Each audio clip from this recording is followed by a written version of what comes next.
കോഴിക്കോട്ടെ മൺമറഞ്ഞ എഴുത്തുകാർ സാഹിത്യലോകത്തിന് നൽകിയ 100 കഥാപാത്രങ്ങൾ മിഠായി തെരുവിലെ എസ്.കെ. പൊറ്റക്കാട് പ്രതിമയ്ക്ക് കീഴിൽ വീണ്ടും സംഗമിച്ചു.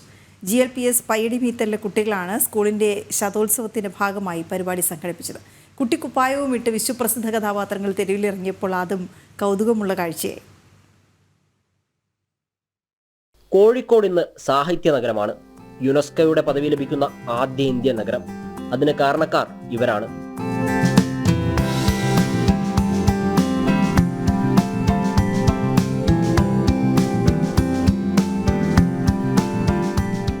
ഇവരെന്ന് പറഞ്ഞാൽ എസ്.കെ. Pottekkatt, MT Vasudevan Nair, Vaikom Muhammad Basheer, O. ചന്തുമേനോൻ, തിക്കോടിയൻ, കുഞ്ഞുണ്ണി മാഷ്, KT മുഹമ്മദ്, ഉറൂബ്, അങ്ങനെ പോകുന്നു ആ പേരുകൾ. ഇവരിലൂടെ പിറവികൊണ്ട കഥാപാത്രങ്ങളും മലയാളികൾക്ക് സ്വന്തമെന്ന പോലെ പരിചയമുണ്ട്. കർണനും ഭീമനും വെളിച്ചപ്പാടും ഓമഞ്ചിലാസറും കൃഷ്ണക്കുറുപ്പും കേളുമാസ്റ്ററും ഇന്ദുലേഖയും ആനവാരി രാമൻ നായരുമെല്ലാം തെരുവിലിറങ്ങി.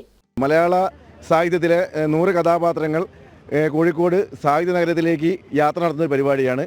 അപ്പോൾ ഇതിൻ്റെ ഭാഗമായിട്ട് കുട്ടികൾ അവർക്ക് പഠിക്കാനുള്ളതും മൺമറഞ്ഞതുമായ കോഴിക്കോട്ടെ സാഹിത്യകാരന്മാരുടെ പുസ്തകങ്ങൾ ലൈബ്രറിയിൽ നിന്ന് ശേഖരിക്കുകയും ആ പുസ്തകങ്ങളിൽ നിന്നും കഥാപാത്രങ്ങളെ കണ്ടെത്തുകയും അവർ ടീച്ചേഴ്സിൻ്റെയും അമ്മമാരുടെയും ഒക്കെ സഹായത്തോട് കൂടിയിട്ട് അത് വേഷം കെട്ടുകയും കഥാപാത്രങ്ങളായി മാറിയ കുട്ടികളും സന്തോഷത്തിൽ. ഇതാരാ കെട്ടാൻ പറഞ്ഞാരാ? ആരെങ്ങനെ ആക്കി തന്നത്? അമ്മ പറഞ്ഞു, ഞാൻ പറഞ്ഞു. അല്ല, ഇങ്ങനെ മേക്കപ്പ് എല്ലാം ഇട്ട് കുപ്പായെല്ലാം ഇടിപ്പിച്ചെന്നാരാ? അത് അമ്മ അല്ല, ടീച്ചർ. ഇഷ്ടമുണ്ടോ ഇങ്ങനെ നടക്കാൻ വേണ്ടിയിട്ട്? ഓ, MT വാസുദേവൻ നായർ. MT വാസുദേവൻ നായർ നേരത്തെ അറിയോ? ആരാ? കൊറേ നോവലും തിരക്കഥയൊക്കെ എഴുതിയതാണ്.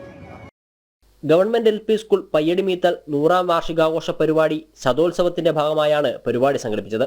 എസ്.കെ. പൊറ്റക്കാടിന്റെ ഒരു തെരുവിന്റെ കഥ എന്ന നോവലിനെ ആസ്പദമാക്കി എസ്.കെ. പൊറ്റക്കാട് പ്രതിമയ്ക്ക് മുമ്പിൽ കുട്ടികൾ നാടകം അവതരിപ്പിച്ചു. കൃതികൾ കൊണ്ട് അക്ഷര സമർപ്പണവും നടത്തി. തുടർന്ന് KT മുഹമ്മദിന്റെ പ്രതിമയ്ക്ക് മുന്നിൽ കുട്ടികൾ നാടക ഗാനങ്ങൾ അവതരിപ്പിച്ചു. ജനം, കോഴിക്കോട്. യക്ഷിയെയും കണ്ടു അല്ലേ? എല്ലാ തരം കഥാപാത്രങ്ങളും അത് തിരിച്ചറിയുന്നതിനായി ആ പുസ്തകമൊക്കെ കയ്യിൽ പിടിച്ചുകൊണ്ടാണ് അവർ നിന്നത്. എത്ര നിഷ്കളങ്കമായല്ലേ കുട്ടികൾ. അവർക്കറിയില്ല അവർ ചെയ്ത കഥാപാത്രം, ആ വേഷം കെട്ടിയ കഥാപാത്രത്തിന്റെ ആഴവും പരപ്പും ഒക്കെ എത്രത്തോളം ഉണ്ടെന്ന് അവർക്കറിയില്ല.